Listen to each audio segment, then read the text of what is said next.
Hey guys, I'm Kelly, the nurse who questions. So I just left my primary care appointment and I need to say something because this is why people lose total faith in the medical system. I had to switch physicians because Anchor Medical closed. With the shortage of doctors, your options become very limited very quickly. I loved my former nurse practitioner because she was open-minded. So when this new MD walked through the door, I knew it wasn't going to be a good fit. The first thing she said when she walked in the door wasn't asking me how I was feeling. It was, "I see you're not up to date on your flu shot." In that moment, I could already tell where the focus was. And it just reinforced everything I had been feeling about how impersonal this system has become. I'm turning 41 years old in April, which again, I'm not saying that's old because I feel stronger now than I ever did in my 20s and 30s. I'm healthy. I take care of my body, with the exception of exercise-induced tachycardia post.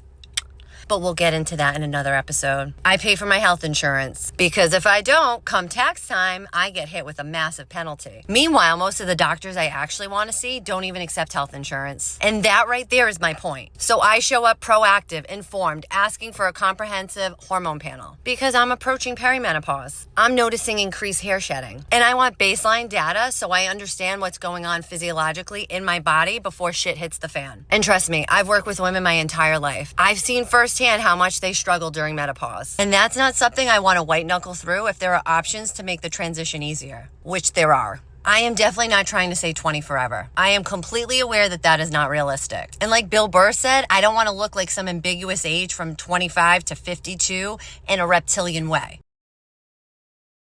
But I know that you can age gracefully, and that should be the goal for everybody. And guess what happened? The moment I started asking deeper questions, I watched her entire energy shift. You know that shift I'm talking about. It's palpable. You can feel it. Like when you stop being the compliant patient and you start being the informed one. When you stop nodding and you start asking why. And suddenly you're not proactive. You're difficult. There are doctors so rigid in their way of thinking, so conditioned to operate inside protocols, that the second you question the norm, they look at you like you're fucking crazy. Like, who are you to ask me that? And it's not because you said something irrational, but because you stepped outside of the script. And I could feel her getting defensive, defaulting to, the research doesn't support that, without being able to explain actually why. Hiding behind guidelines instead of engaging in physiology. She even admitted she wasn't comfortable ordering certain labs because she doesn't specialize in interpreting them. Like, think about that. The system is totally comfortable pushing mammograms, colonoscopies, vaccines, and cholesterol discussions years in advance, but asking for ferritin, sex hormones, or deeper metabolic insight where you're noticing physiological changes in your body, somehow that's a stretch. And yet completely uncomfortable gathering information on a healthy woman trying to prevent decline in the first place. Make that make sense. To me, this is the fundamental flaw in modern medicine. We do not practice proactive medicine. We practice reactive medicine. We wait until something breaks, then we treat it. We wait until your thyroid crashes, then we medicate it. We wait until metabolic dysfunction is very obvious, and then we label it. We wait until women are 50, exhausted, inflamed, hormonally depleted, and falling apart. And then we shrug and we call it aging. And God forbid a woman wants to understand her hormones before she gets there, because prevention isn't profitable. Maintenance isn't prioritized, and optimization is never the goal. Liability management is. And as a nurse, this is the part that literally kills my soul. We are trained to stabilize disease, but not preserve vitality. And if you fall outside that disease model, if you're healthy, functional, and trying to stay that way, you're not a priority.